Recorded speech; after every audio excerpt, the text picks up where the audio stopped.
هناخد كيلو من الرز المغسول، وهنحط عليه كمية حلوة كده من البصل والفلفل الأحمر والفلفل الأخضر الحار وشبت وكزبرة، وربع كوباية من الزيت، ومعلقة كبيرة من الجنزبيل، ومعلقة كبيرة من الفلفل الأسود، وشوية من القرفة والبابريكا والملح، ومعلقتين كبار من من معجون الطماطم.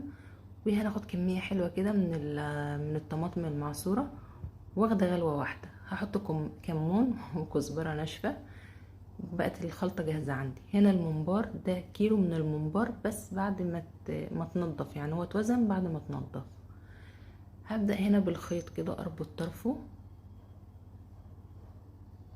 اربطي كويس كده عشان ما يفكش. هي عموما ما بيفكش يعني، لان اصلا اول ما بتحطيه في المية بيمسك نفسه والخيط خلاص ما بيقولش لازمة يعني. هنبدأ كده نعبي الممبار، بس عايزه اقولك بقى ايه، عبيه كده مهوي خالص، يعني يكون الرز قليل فيه، علشان اول حاجه ما يفرقعش، تاني حاجه يطلع مستوي كويس، تالت حاجه يديك الشكل المدور اللي هيعجبك قوي النتيجه النهائيه بتاعته.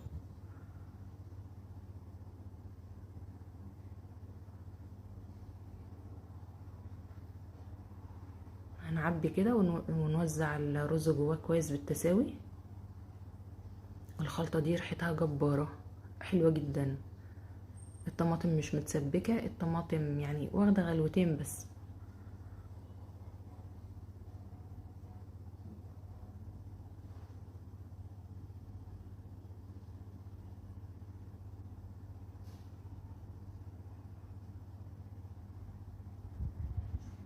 بعد بصي، لو حابه ما يغلبكيش قوي كده خليها قصيره شويه عشان ما ياخدش معاكي وقت. لو الممبار حاسه انها طويله خليها اقل من كده في الحجم عشان تبقى معاكي اسرع من كده. انا خدتها قصرتها شويه عشان حسيت انها تاخد معايا وقت، فنقلت الخيط لفوق شويه. وهبدا بقى ايه، اخد كده اسوي الاول الرز كويس تمام، واحس كده بايديا ان خلاص كل الرز جوه كله نفس متساوي، يعني كله مساحه واحده. وهبدأ اعمل عقد فيه ما بين كل شوية وشوية كده بالحجم اللي انت شايفاه ده. هفصل الرز في ناحية واروح رابطة الممبار. سهلة كده تمام.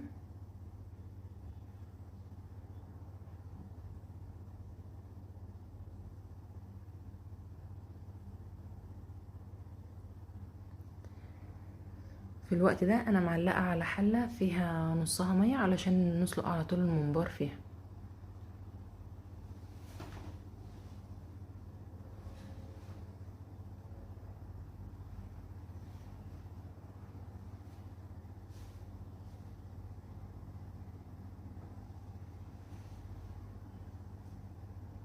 سهل ربطه ما فيهوش اي مشكلة. هنا المية بعد ما غلت حطيت فيها معلقة من الملح، وهبدأ بقى انزل كده بالممبار عندي. هايل. بصي اول ما غلى شكله خد الكور ازاي، حلو جدا. هياخد ساعه الا ربع معاكي على البوتاجاز، وبعد كده بتخرجيه وتفكي منه الخيوط. هو بيتقطع معاكي اصلا، يعني مجرد انك تتكي عليه كده تلاقيه اتقطع من غير الخيط. حلو قوي. الخيط ده على فكره انا غسلته بالخل. خلاص كده هنسخن شويه حلوين كده من الزيت ونبدا نقلي فيه.